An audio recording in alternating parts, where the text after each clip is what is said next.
Property is anything that one has acquired without coercion, without theft, without fraud. It makes no difference what it is, guns or marijuana or anything else that one acquires without harming another person is rationally legal property.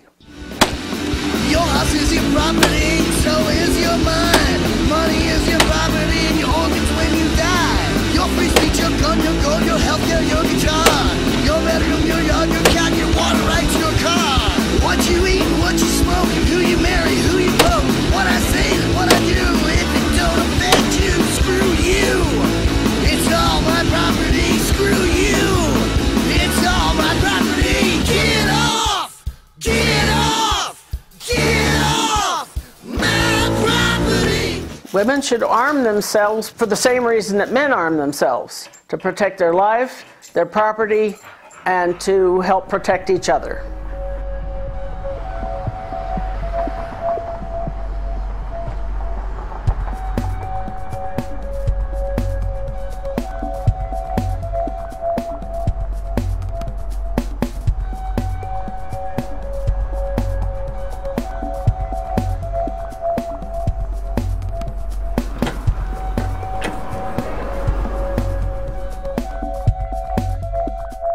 When you take guns out of the hands of honest, good, upstanding citizens, then the only people who have the potential to commit violence are criminals. Therefore, they have a monopoly on that, unless you're willing to sit around and wait and hope that the police show up in a timely manner to stop them. When seconds count, the police are only minutes away.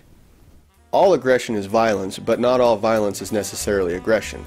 If a person comes after me with a weapon or without a weapon and intends to do me harm, they've already initiated aggression against me, which is violence. However, if I stand my ground and use violence in return, I'm not initiating aggression. I'm not aggressing against them. I'm acting purely in self-defense. And I think that that's one of the concepts that a lot of the so-called gun grabbers don't understand. They don't differentiate between the use of a gun for self-defense and the use of a gun for aggression. Aggression is always immoral. It's always immoral to aggress against someone else. Most of the bad peace officers don't call themselves peace officers. They call themselves officers of the state, or in other words, they're part of the police state. And they think that their job is to write as many tickets as they can, to make as many arrests as they can, and a true peace officer is there to protect people, not just make arrests. There should be no distinction between government men and citizens. If we're all equal, then we should all have equal access to protection. If we're going to get our country back, if we're going to get American constitutional liberty back, the states, the counties and cities, working with their people, again remembering that we the people are the power source in this country for all political power. My gun is a Glock Model 22. It's a .40 caliber, semi-automatic. Can you see it? I'll remove it from its holster. It normally doesn't leave. It normally does not leave its holster under any condition. There it is, right there. I'd like to check your finger off the trigger. Never goes on it. It stays in the holster when I'm out in public. I've been carrying this weapon in the open for 7 years now. Not once has it ever come out of its holster in public. George Mason said that the militia was the people. So the reference to the militia in the Second Amendment is just talking about the people, because the people are the militia.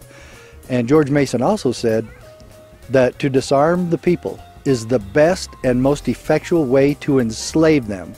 And so those of you who would enslave us in this country, Charles Schumer and Dianne Feinstein and Harry Reid and Nancy Pelosi and Barack Obama and all of the czars in his administration, I challenge you to, for once in your careers and life, support American idealism and support what America was based on. You are leading us away from American ideals. The difference between good laws and bad laws?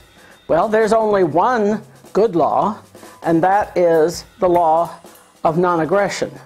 All other laws that are good must proceed from that. I sued the Clinton administration and lived to tell about it. One thing that it says in there is that the states and the counties and the political subdivisions of the state are just as supreme as the federal government. And who said that? The United States Supreme Court.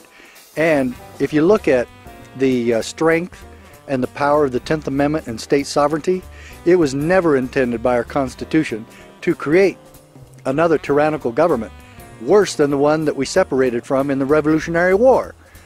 And so, no, the states did not create the federal government to be our master or our supreme being.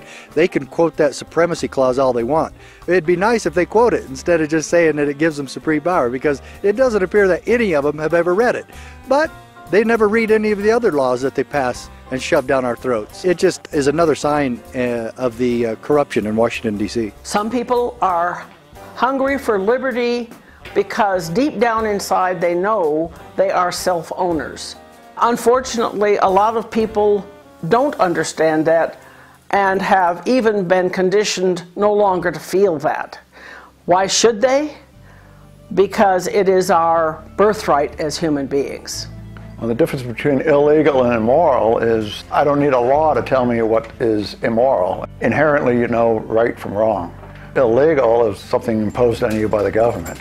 Is what they think is right and wrong.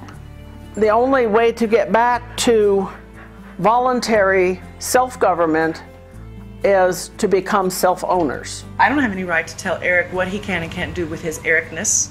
And I don't expect to be told what to do with my Anastasia-ness. Whether you're a gun owner or a weed smoker, it's all the same issue. Do you have the right to protect yourself and to live your own life as you see fit, without the government trying to force you one way or the other into a behavior that they deem is proper?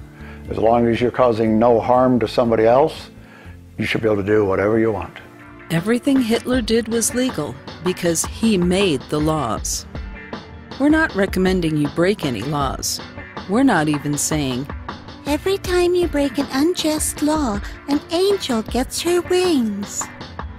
However, Martin Luther King Jr. said, one may well ask, how can you advocate breaking some laws and obeying others? The answer lies in the fact that there are two types of laws, just and unjust. I would be the first to advocate obeying just laws.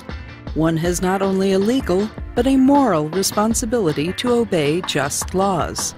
Conversely, one has a moral responsibility to disobey unjust laws. What we will say is this: when you give oppressors an inch, they take a light year, every time. Jesus was very definitely killed by the government, and for the same reason that they continue to kill us today. He was not willing to be controlled. Any law that protects me from violence perpetrated upon me from somebody else would be a good law. If somebody wants to come to my house and shoot me, kill me, steal my property, burn my house, there should be a law against that. And there are laws against that. Bad laws, on the other hand, are laws where there's really no victim. A law requiring a hairdresser to get a license. They definitely are starting to tighten the chokehold on us. The state is, putting more and more regulations and laws. It seems like every week we have to stay on top of it, making sure we're still compliant with everything. Or that you can only have one liquor store every mile. Wyoming State Senator Cale Case put it well.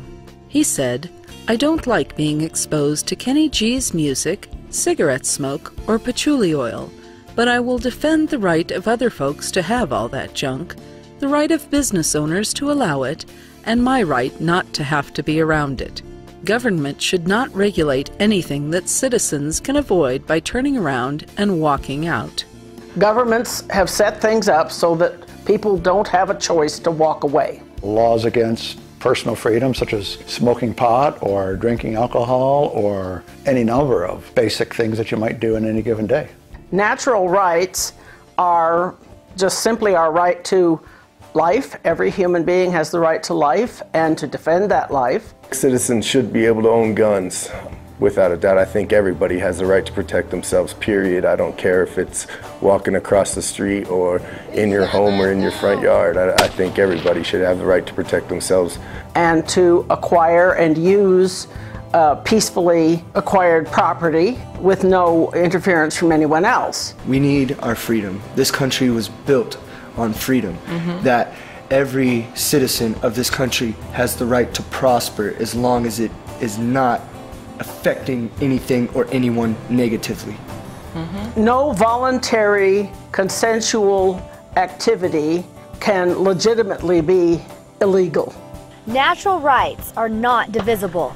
The Bill of Rights is not a Chinese takeout menu where we can have one from column A, one from column B, and eliminate column C.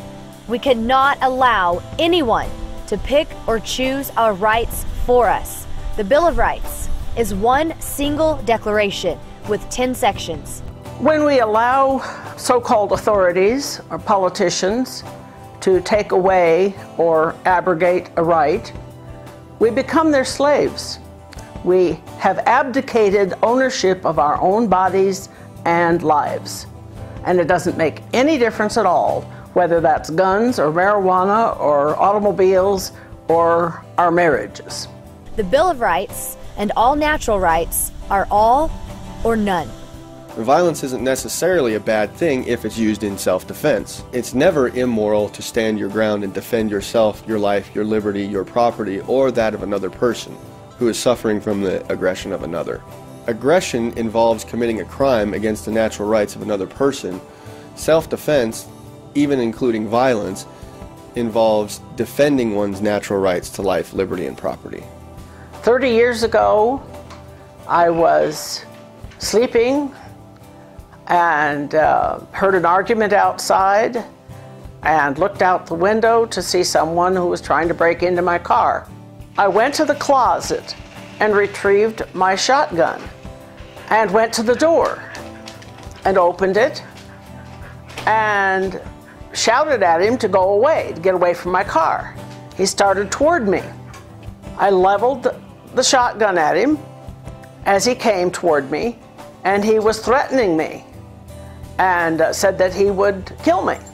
When I said, stop, I'll shoot. And he said, oh, you won't shoot me. And then I did.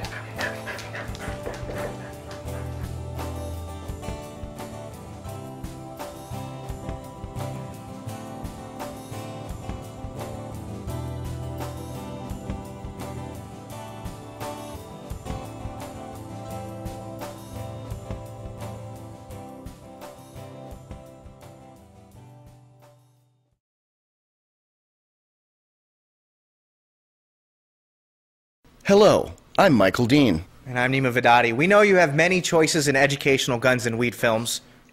I haven't seen any. Oh. Anyway, we thank you for watching the film we made, and we hope you enjoyed it.